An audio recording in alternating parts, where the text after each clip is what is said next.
This edition of MacVoices is brought to you by SaneBox, the best way to take control of your out-of-control email. For a free trial and a $10 credit, visit sanebox.com/MacVoices. Welcome to MacVoices. This is the Talk to the Mac community. I'm Chuck Joyner. Folks, the road to Macworld is starting to come down to the final stretch, but we've still got a number of people we definitely want to talk to, make sure you know about their sessions, what they're going to be talking about, and why you should be there. This time, and I'm starting to save, I'm not going to say the best for last, because everybody's best. So we've just been saving up to talk to Mr. Jeff Gamet of the Mac Observer about his sessions and everything he's doing at the show. Jeff, it's great to see you. Thanks for being here. Chuck, it's always great to see you, and it's been way too long. And it's okay to say you've been saving the best for last, because we know, when a mom is asked which kid is your favorite, she says they're all my favorite, but there's really a favorite. And so it can just be our little secret, and everyone can think that they were the best, and it'll all be fine. Jeff, I understand that concept, but I've had the opportunity, this year I've been able to talk to more presenters than I think ever before Macworld, and it just is amazing the topics and the expertise that are going to be at this show in so many areas. And my problem is I've got other things to do that I need to be doing at the show. I want to go to all their sessions. Actually, that's a big problem. Because there are so many fantastic shows, sessions that are going to be at the show. And yeah, there's so much that I would love to be able to see. And I'm going to have to miss out on a lot of really cool presentations just because I'll be speaking, I'll be podcasting, and then I have the other responsibilities that go along with running Mac Observer and making sure we have articles up and doing interviews. And yeah, there's not enough time. I think we should talk to Paul Kent and see if he could maybe stretch the show out to maybe a month, and then we could get everything in. It might work. It sounds crazy, but it just might work. I was thinking get myself cloned, but the social ramifications of two of me running around, I don't think the world's ready for that. I know. I've got to absorb that concept for a little while. Ask me at the end of the interview, and maybe I can tell you what my reaction is to it. Oh, I have a pretty good idea what your reaction is going to be. Well, you're going to be a busy guy, too, at the show. I want to make sure we hit everything. But first, let's start off with your conference sessions. And as I've been doing with everyone, I want to read them to make sure I get them right. The first one, though, I think is a really, really hot topic. Wearable tech, what's hot and what's not. Is this, where do you even start with this, Jeff? Because this is such a hot topic. There's so many things that are being announced, are falling by the wayside, then they come back to life in a new version and they fall again. And at the bottom line of this, there's a debate over, is wearable tech a real thing?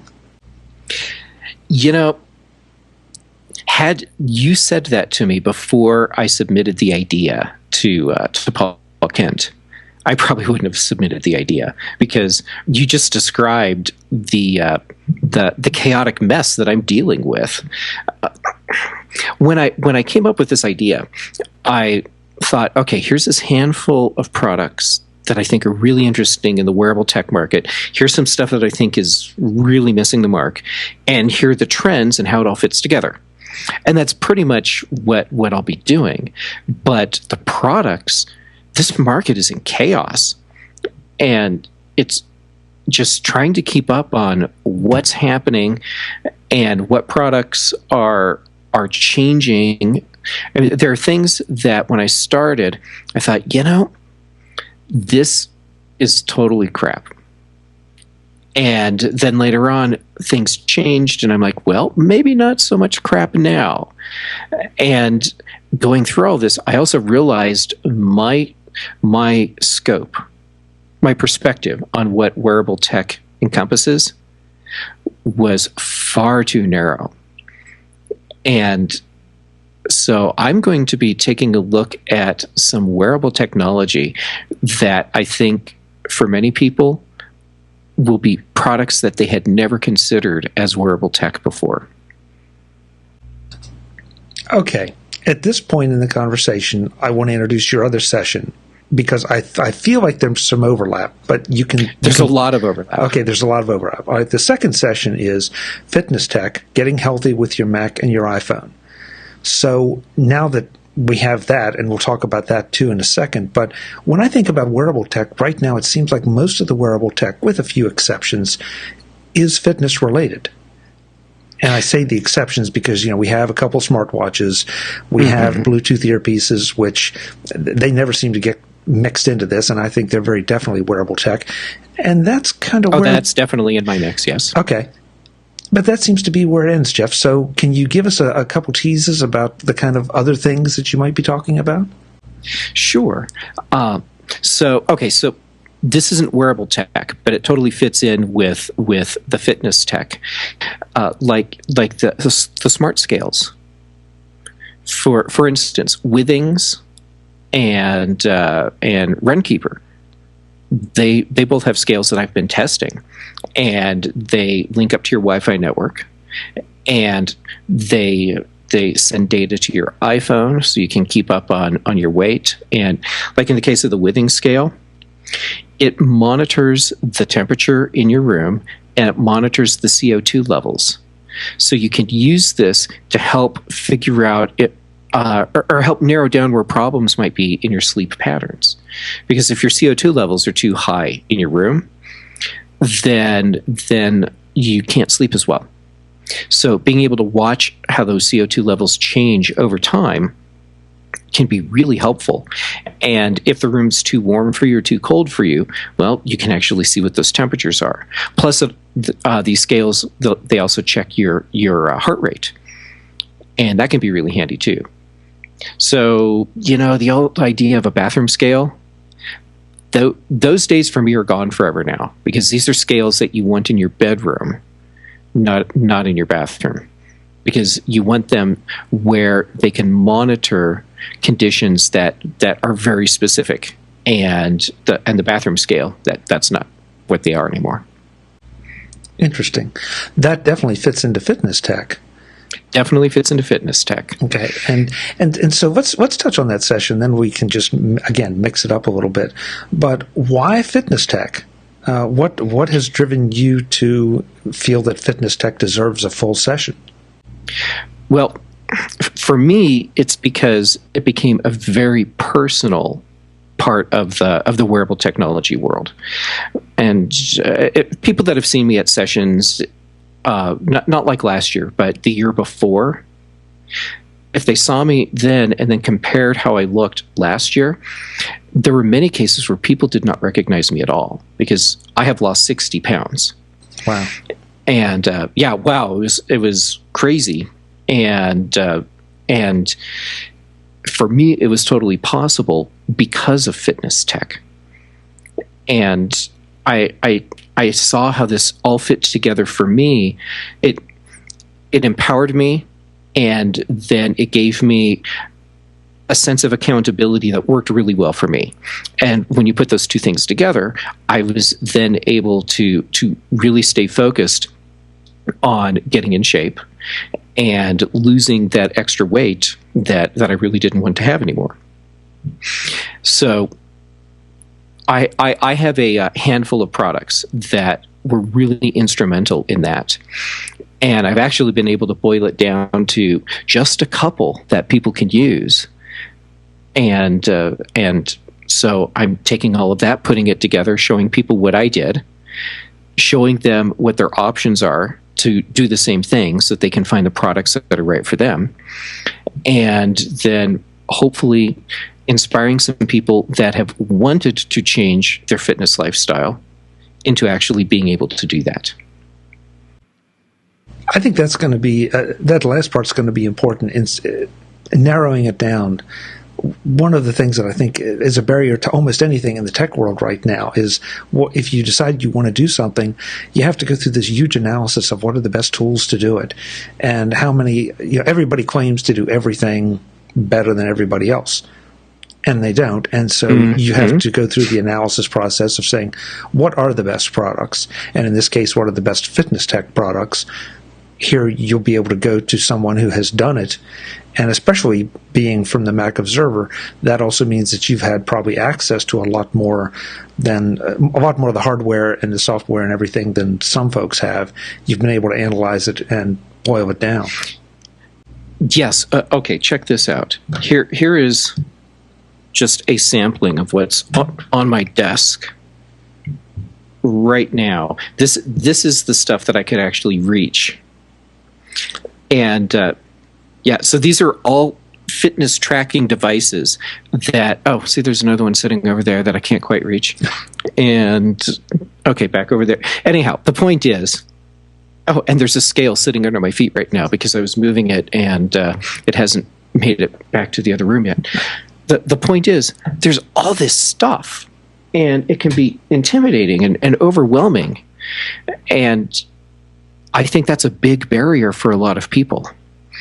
And if someone can give you an idea of, if you want to do this, look at these products. If you want to do this, check out these other products. And here's what worked for me. I'm hoping that will be really helpful for people. It can't help but be helpful for people, just because you've helped narrow the scope down a little bit. So I don't think there's any way it wouldn't work. That's what I'm hoping. And for people that think that these are all just gimmicks, well, sure, some products are just gimmicks. But I can offer up my personal testimony. If you find the right product, it can really help. It ultimately becomes expensive because you have to replace your wardrobe, probably more than once, because you ungrow your clothes. Yeah. That was something I hadn't even planned on. Jeff, do you find some of the stuff now I realize I'm talking about the stuff you've boiled it down to. Do you find it a burdensome kind of thing? Because I know you have an objective, so it's one thing when you have an objective, but for someone that wants to do this maybe a little more casually and just says, okay, I want to improve a little bit, but I don't want to spend 5 hours a week trying to track and balance and measure and all that. Is there a way to go about it in that fashion? Sure. And for that, yes, you can pick up products that are going to cost you, let's say, $100 or less, that will help you casually track whatever it is. Typically, that will be how many steps you take, probably how many calories you're burning throughout the day. Some of them will take it from the hard numbers and turn it into more of a hey, you're doing good today. Or maybe you're not as active as you planned today. Get up and walk around a little bit, sort of things, as opposed to you have taken 3,478 steps out of the 10,000 steps you plan to take today.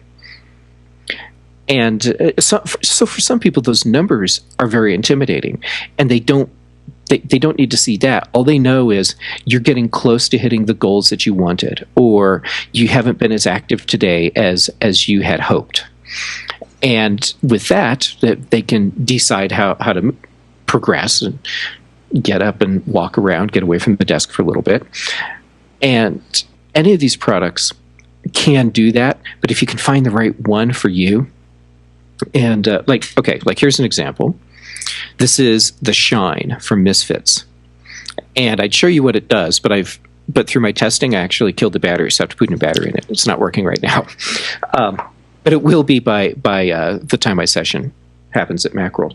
That's one of the kind of generalized products where it gives you just a very friendly little feedback. Like it shows little dots around the edge of the disc. And the more dots, the closer you are to achieving your fitness goals for the day. Fewer dots, okay. Maybe you need to do a little bit more work. But it doesn't sit there and tell you, oh, wow, you're still 4,000 steps away.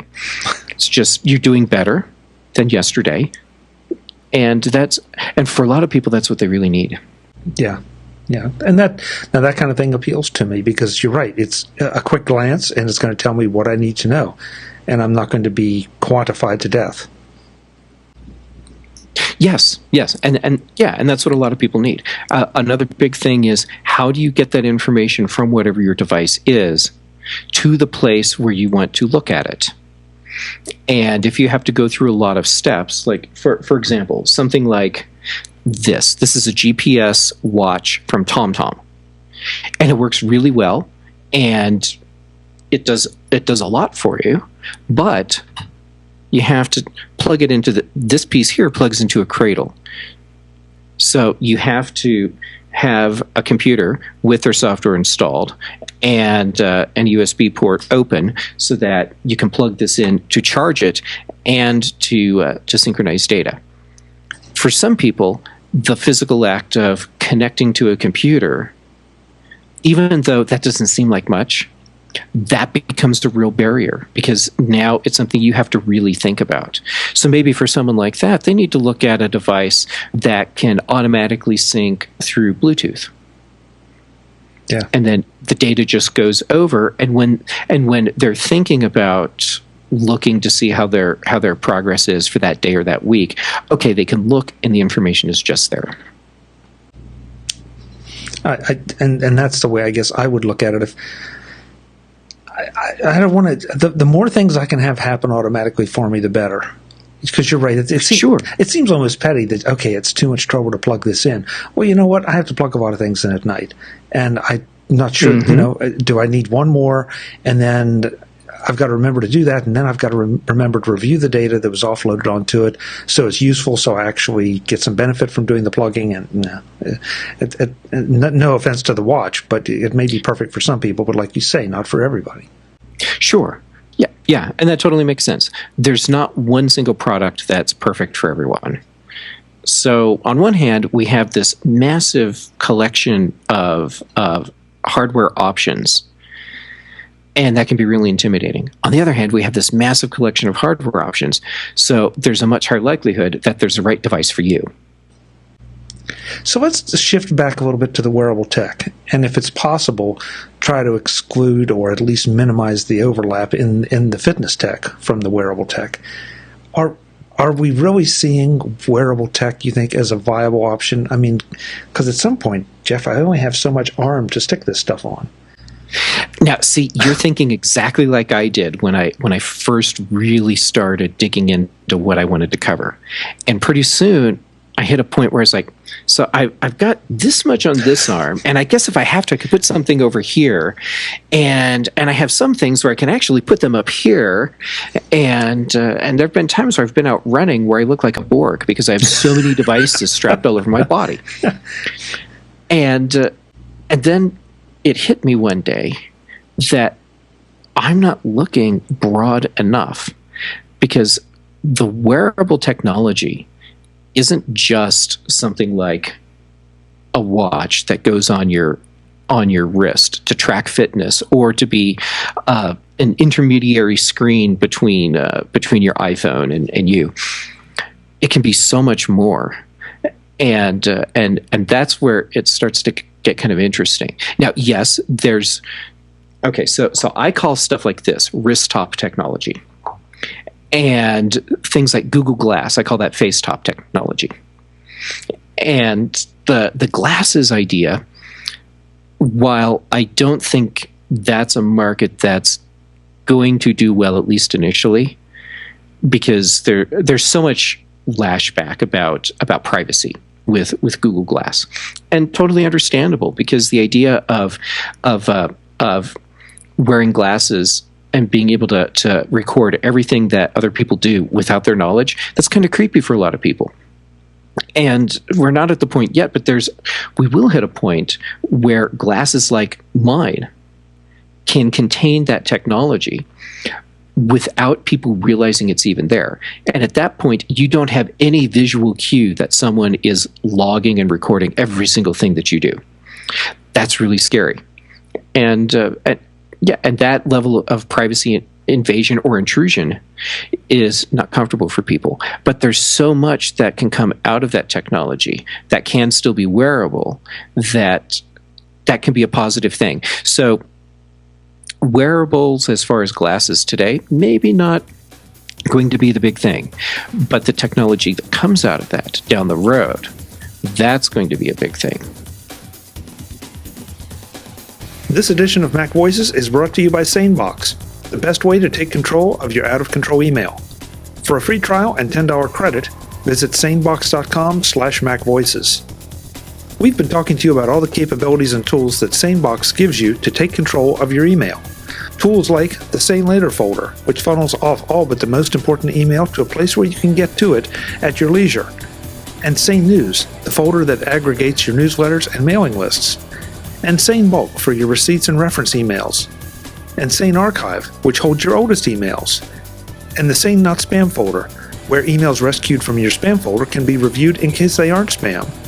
And the ability to send email attachments to your Dropbox, Box, or IBM cloud service for safekeeping. And the Sane Black Hole, where you can send emails never to be heard from again. Want more? Of course you do.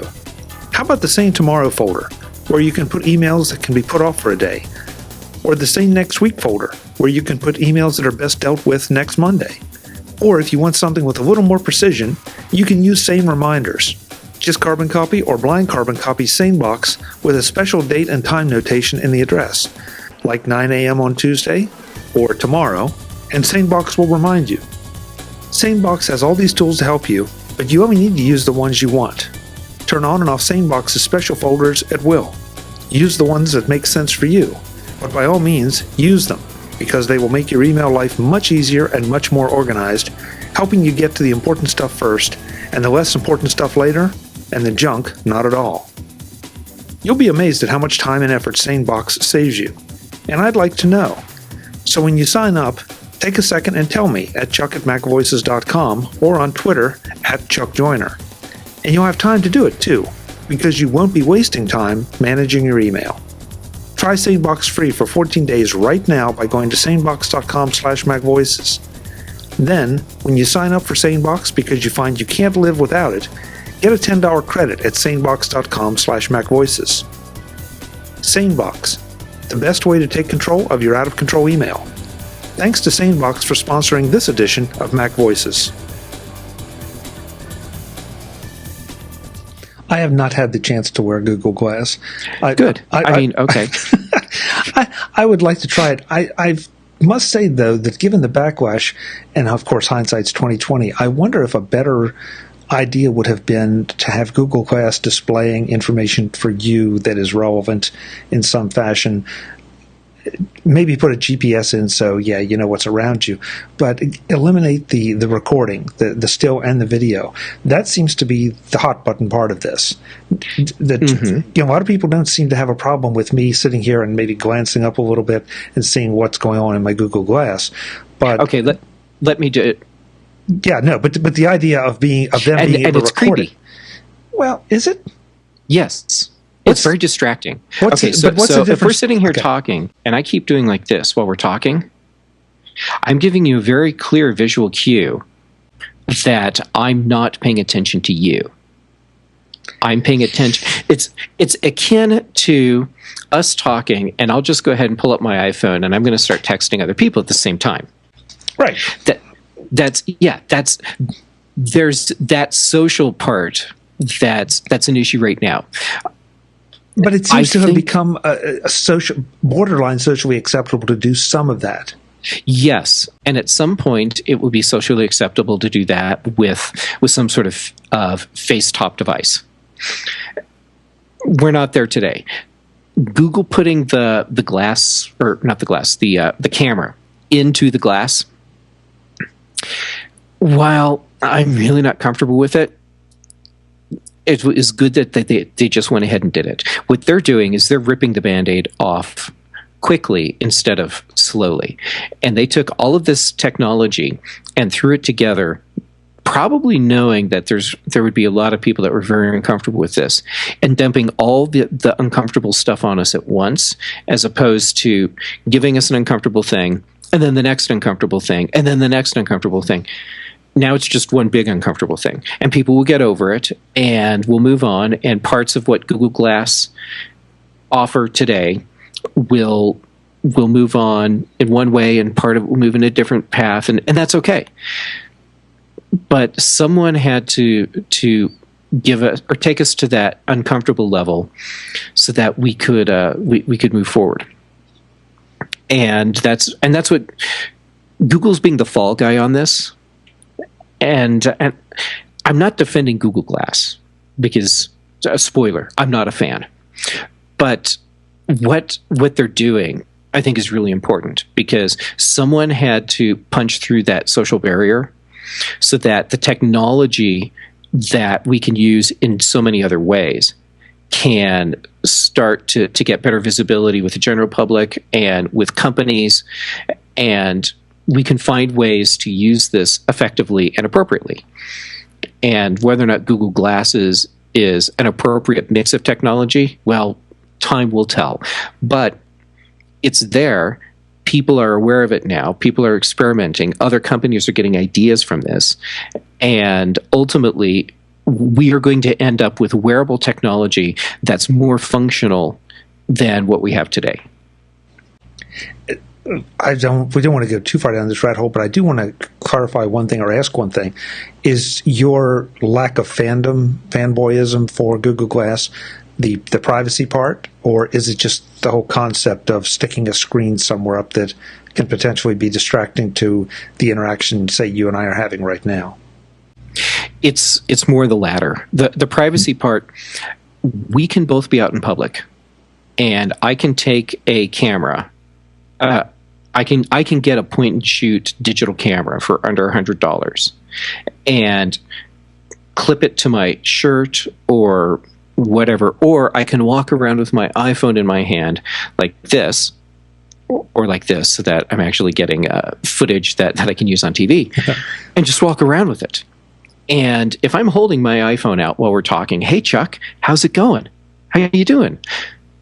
You probably have a pretty good idea that I'm recording you while I'm doing that. And ultimately, there's nothing to stop people from recording each other. And it happens all the time. I do this all the time. When I'm hanging out in coffee shops looking at people doing stupid things, I am taking out my iPhone and grabbing videos and photographs of them and then blogging about it. And you're in public. What can you do? There's an expectation of privacy when you're just roaming around in public that's much lower than when you're in home or in your office. So, yeah, for me, it's more the implementation. And I know that will improve. Oh, it's already starting to improve. The initial version of Google Glass, I think, is ugly. But there are companies that are working with Google that are producing glasses that look more like what I'm wearing. And they are Google Glass. These are brand new products. Those I'm not nearly as adverse to.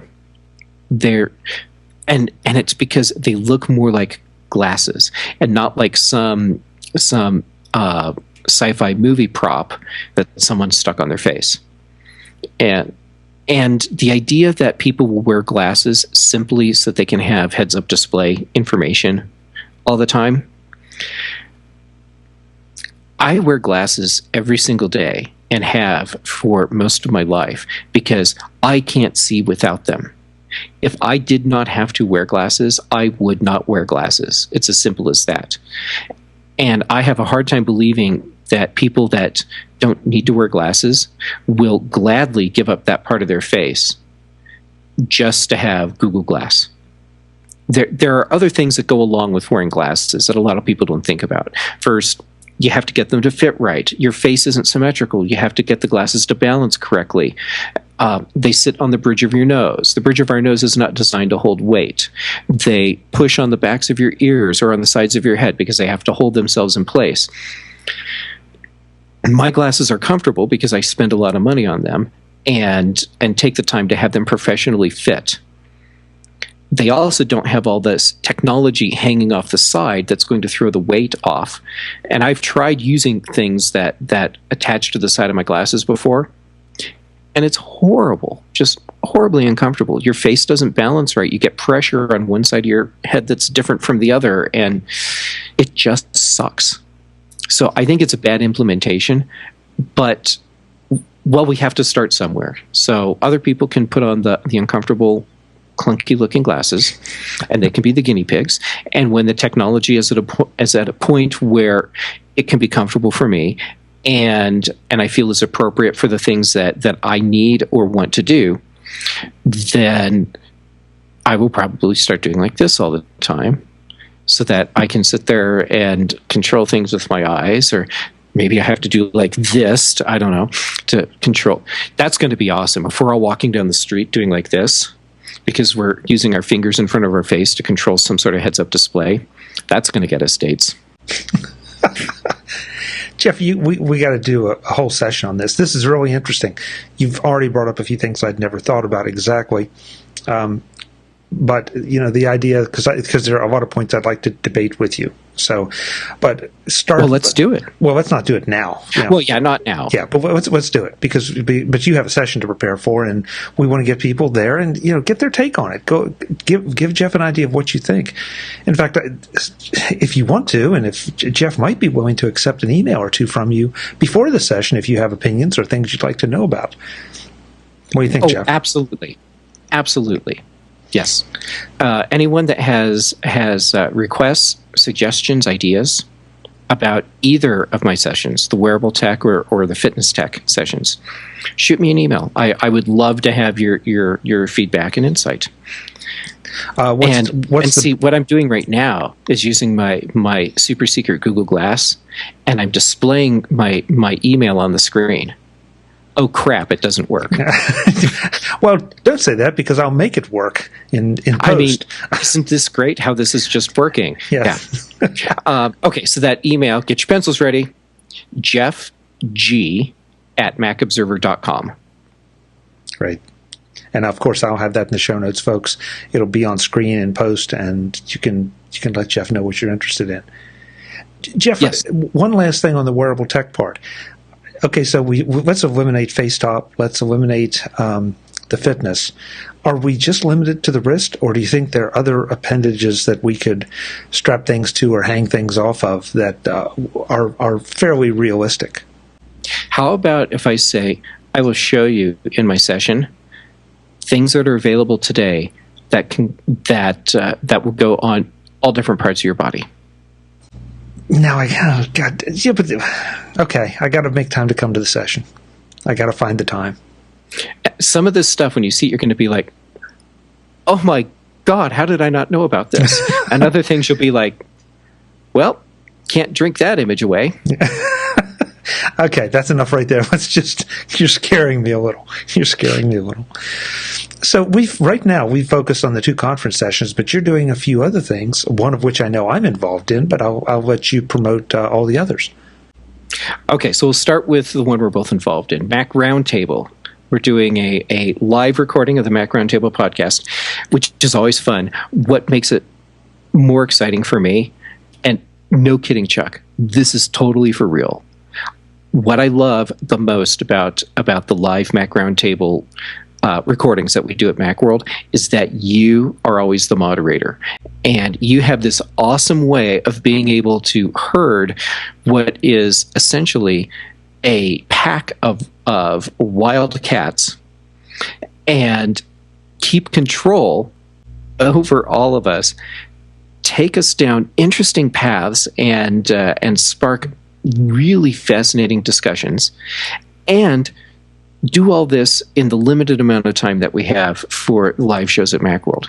It's awesome. So if you're going to be at Macworld and you can only get to see one of the live podcast recordings, even though, yes, I'm involved in more than one, try and get to the Mac Roundtable, because simply watching Chuck and the way and the mastery he has over all of us is phenomenal. Oh, gee. Thanks for that build-up. Now, how am I going to live up to that? Oh, you can't. I just totally set you up for failure. I'm sorry. You really did. But no, it's a great group, and I don't have the roster here, but I know you're going to be there, Dave Hamilton, Allison Sheridan. I think Adam Christensen's going to be there, Ken Ray. Oh, boy, I'm sorry, guys. I know I'm leaving some others out, and I really apologize. But, yeah, it will be a lot of fun. It always is. It always is. Yes. So that's just one, but you're also doing something with some of our friends from across the pond. Yes, the Big Show, which is one of the live technology shows that I do every year. Well, actually, we're probably doing the Mac Show. Okay, this is bad. I can't remember which show the other one is. Okay, so it's from British Tech Network. British Tech Network is recording a live show at Macworld, and that's going to be a lot of fun. And if you haven't watched any of the shows on British Tech Network, just take a look. These are typically done as live video shows, and then they're made available later as recordings. So there's a lot that happens that it simply isn't scripted, and well, nothing is scripted. As a matter of fact, in many cases, we all show up for the show, and we have each found a story that we want to talk about, and no one else knows what that story is until we start talking. So you get some awesome spontaneity as one person starts talking about something, and then the other people just react to it. And there's a lot of really interesting people, and I am oftentimes the token American on the shows, and I say that with love, because it's great that Ewan puts together international panels for his shows. You get to see really great perspective from different parts of the world. Yeah, Ewan Rankin was here earlier in the Road to Macworld to talk about his session on photography in Mac OS X, and touched on this. But I think his description of the British Tech Network shows is that it's just like a bunch of, to quote him, I think, sort of quote him, mates going down to the pub, ordering a few pints, and saying, "What do you think?" And that's the way it comes off. They're just a lot of fun. There's a lot of humor. It's very relaxed, but it's always kind of thought provoking. It's a lot of fun, and the great thing is, I can get away with saying things that they can't, because I'm the American. So people assume that I don't know what some of the things that I say mean, and no one gets in trouble. It's awesome. Don't tell anyone. That's just our secret. No, I won't tell anybody other than the few thousand friends we have here. Yeah, and of course, their lips are sealed. They'll never tell anybody. No. And of course, in addition to all this, you'll be doing coverage for the Mac Observer, right? Trying to cruise the show floor and talk about the cool products and things that you're seeing, and writing them up, and maybe doing a podcast or two along with that. So yeah, you're going to be busy. I'm going to be busy. Yes. Oh, and then Friday night, Cirque du Mac. Cirque du Mac, that almost goes without saying, Cirque du Mac. And yet I said it anyhow. Yeah. Yeah. What an awesome party. And I'm not saying that just because it's our party, but what an awesome party. Yeah. It's not my party, and it's an awesome party, no doubt. Well, Jeff, I thank you for all this. The wearable tech stuff, the fitness tech, it's all very interesting, and I think a lot of people are going to get a lot out of it. I know I'll be trying to sneak in and take a few notes and see what kind of things that you'll be showing that I need to try to drink the images away. You have a vivid imagination. Yeah. Oh, I just came up with an idea. Okay. Anyone that emails me with their thoughts on what they would like to see in either of my sessions, and if they're going to be at Macworld, let me know in your email that you're going to be at Macworld, and I'm going to make sure you have tickets to Cirque du Mac. That will be my thank you for offering input. Okay, you sure you want to do that? Of course I do. Okay, you're the boss. All right, then there you go, yes, folks. I am. There you go, folks. You're not going to get a better offer than that. Jeff, thank you. No, probably not. Yeah, thank you again. It's been a lot of fun. It's been way too long. We have to do it more often, but hopefully things have settled down in both our lives so we can connect. Well, we'll connect in San Francisco, but after the show when we've all recovered. That sounds fantastic. And you're right. It's been way too long. We need to fix that. Yep. And thanks for having me on. It's always a pleasure. Folks, I'm Chuck Joyner. Jeff Gamet will be at Macworld iWorld 2014. So will everyone else you've seen on the road to Macworld, and a whole lot of other people that are going to be just can't miss. So we hope we don't miss you. We want to see you there. Until the next time, thanks for watching. Visit MacVoices.com for links, show notes, to subscribe, to connect with Chuck on Twitter, app.net, Google+, Facebook, and LinkedIn.